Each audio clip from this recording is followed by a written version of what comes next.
न जाने ये सुनकर आपको कैसा लगेगा कि हमारी महिला खिलाड़ियों ने एक ऐसा फैसला किया है जिसको सुनकर आपका दिल दहल जाएगा। ऐसा इसलिए बोल रहे हैं क्योंकि महिला खिलाड़ियों ने यह फैसला किया है कि वो अपने मेडल्स को गंगा में बहा देंगे। जी हाँ, बिल्कुल सही सुन रहे हैं आप कि उन्होंने कहा है कि वो शाम 6 बजे अपने मेडल्स को गंगा में बहा देंगे। ये सुनकर आपको जितना बुरा लग रहा है उससे ज़्यादा उन खिलाड़ियों को लग रहा होगा जो ये बात कह रहे हैं। मैं खुद से कुछ और बोलूं इससे पहले मैं वो लेटर पढ़ना चाहता हूं जो उनके द्वारा ट्वीट किया गया है, जिसमें लिखा है 28 मई को जो हुआ आप सबने देखा। पुलिस ने हम लोगों के साथ क्या व्यवहार किया, हमें कितनी बर्बरता से गिरफ्तार किया। हम शांतिपूर्ण आंदोलन कर रहे थे, हमारे आंदोलन की जगह को भी पुलिस ने तहस नहस कर हमसे छीन लिया और अगले दिन गंभीर मामलों में हमारे ऊपर ही FIR दर्ज कर दी गई। क्या महिला पहलवानों ने अपने साथ हुए यौन उत्पीड़न के लिए न्याय मांगकर कोई अपराध किया है? पुलिस और तंत्र हमारे साथ अपराधियों जैसा व्यवहार कर रही है, जबकि उत्पीड़क खुली सभाओं में हमारे ऊपर फफ्तियां कस रहा है। टीवी पर महिला पहलवानों को असहज कर देने वाली अपनी घटनाओं को कबूल करके उनको ठहाकों में तब्दील कर दे रहा है। यहाँ तक कि पॉस्को एक्ट को बदलवाने की बात सरेआम कर रहा है। हम महिला पहलवान अंदर से इतना ऐसा महसूस कर रही हैं कि इस देश में हमारा कुछ बचा नहीं है। हमें वह पल याद आ रहे हैं जब हमने ओलंपिक वर्ल्ड चैंपियनशिप में मेडल जीते थे। अब लग रहा है क्यों जीते थे? क्या इसीलिए जीते थे कि तंत्र हमारे साथ ऐसे घटिया व्यवहार करे, हमें घसीटे और फिर हमें अपराधी बना दे? कल पूरा दिन हमारी कई महिला पहलवानों खेतों में छिपी फिरी हैं। तंत्र को पकड़ना उत्पीड़क को चाहिए था, लेकिन वह पीड़ित महिलाओं को उनके धरने खत्म करवाने, उन्हें तोड़ने और डराने में लगा हुआ है। अब लग रहा है कि हमारे गले में सजे इन मेडल्स का कोई मतलब नहीं रह गया है। इनको लौटाने की सोचने भर से मौत लग रही थी, लेकिन अपने आत्मसम्मान के साथ समझौता करके भी क्या यह सवाल आया कि किसे लौटाएं?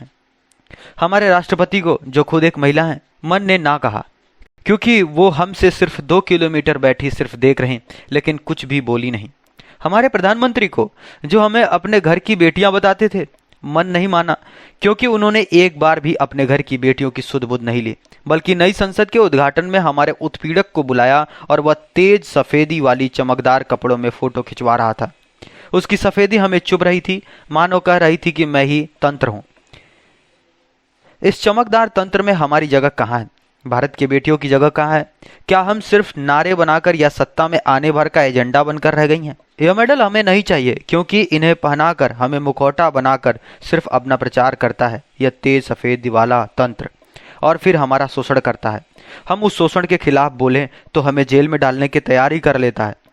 इन मेडलों को हम गंगा में बहाने जा रहे हैं, क्योंकि वह गंगा माँ है। जितना पवित्र हम गंगा को मानते हैं, उतना ही पवित्रता से हमने मेहनत कर इन मेडल को हासिल किया था।